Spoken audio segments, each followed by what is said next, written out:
হয়, চেনি আৰু পিঁয়াজৰ মূল্য বৃদ্ধিৰ পিছত হঠাৎ কৰি আজি কেইদিনমানৰ পৰা চাউলৰ যথেষ্ট মূল্য বৃদ্ধি হৈছে।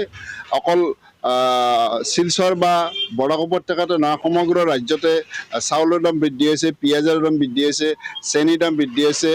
এই মুহূৰ্তত মই আছোঁ শিলচৰৰ এখন ব্যৱসায় প্ৰতিষ্ঠানত, য'ত ইয়াত যথেষ্ট কাষ্টমাৰ আছে, ইয়াত ব্যৱসায়ী আছে। ইয়াতো চাউল, চেনি বা পিঁয়াজৰ যথেষ্ট দাম বৃদ্ধি হৈছে। আমি পোনপটীয়াভাৱে ব্যৱসায়ীগৰাকীৰ পৰা জানিব বিচাৰিম যে দাদা, আজি কেইদিনমানৰ ভিতৰত পিঁয়াজৰ দাম, চেনিৰ দাম আৰু সাধাৰণ চাউলৰ দাম যথেষ্ট বৃদ্ধি হৈছে। গতিকে প্ৰথমে চেনি আৰু পিঁয়াজৰ কথাটো কওকচোন।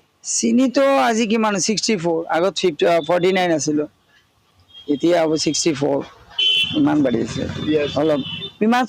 পিঁয়াজটো আজিও মই বেছি আছে 55।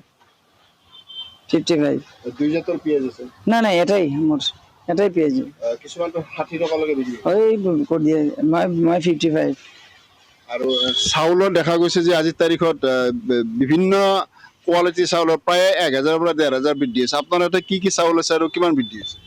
BPT আছে, মই এতিয়া বিক্ৰী কৰি আছে 1530 টকা বৰা। 26 কুইণ্টেল হ'লে কিমান হ'ব? 1530 ডিভাইডেড 4 ইনটু 100 কেজি, 56 হৈ যাব। 56 কুইণ্টেল। কি চাউল ইয়াত বৰ্তমান চলে? মোৰ দোকানে BPT চলি আছে, চৰ্তাত চলি আছে, সোনা শক্তি, ঋতুৰাজ। আজি 15 দিনৰ ভিতৰত কিমান দাম বৃদ্ধি হৈছে? চাউলেতো অলপ বাঢ়ি আছে, অলপ ইমান ফাষ্ট নহয়, আস্তে বাঢ়ি আছে। 2-3 মাসত আপনি বাঢ়ি আছে। এভাৰেজ কিমান 200 টাকা 250 টাকা কুইণ্টেলত বাঢ়ি গৈছে। কিছুমানতো 1000 টাকা পৰ্যন্ত। না 1000 টাকা নহয়, না মানে কিলো কিমানকৈ বাঢ়িছে আজিৰ তাৰিখত? এটা ভ্যারাইটিজ চাল আছে, যেমন পাঞ্জাব চাল না বাড়ি আছে, পাঞ্জাব টু স্টেডি আছে, রাজধানী একটু আতপ চাল আছে, টু স্টেডি আছে, স্টিম বয়েল রাইস একটু বাড়ি আছে। স্টিম বয়েল রাইসটো কিমান 150-200 টাকা কুইণ্টেলত আপুনি ধৰিব পাৰে, 300 টাকা ধৰিব পাৰে। BPT, হ্যাঁ, এইটো steam boiled rice, BPT to steam boiled rice. চাউলৰ দাম বাঢ়াৰ কাৰণটো কি? এই মই নাজানো।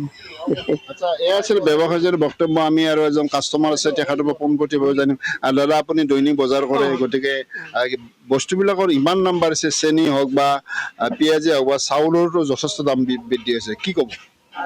আমাকে সরকার যদি একটু দামটো কমাব পারে তাতে ভালো হবো। তো সাধারণ মানুষের লগত যে যেটা আছে গিয়া ইয়ার কারণে বেশ ভালো হবো। কিমান দাম বাঢ়িছে এটা?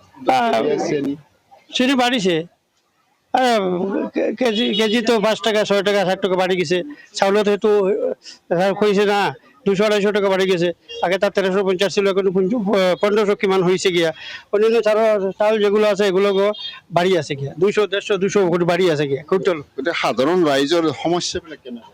হ্যাঁ, আপোনালোকৰ সাধাৰণ মানুহৰ সমস্যা কি? সমস্যা বিরাট অসুবিধা হয়ে আছে গিয়া।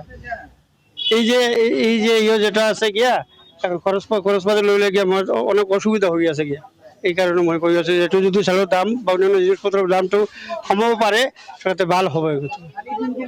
এয়া আছিল সাধাৰণ যিসকল ক্ৰেতা বা গ্ৰাহক, তেখেতসকলৰে বক্তব্য।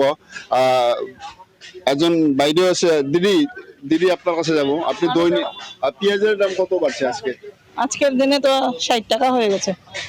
60 টাকা পেঁয়াজের দাম আছে 55।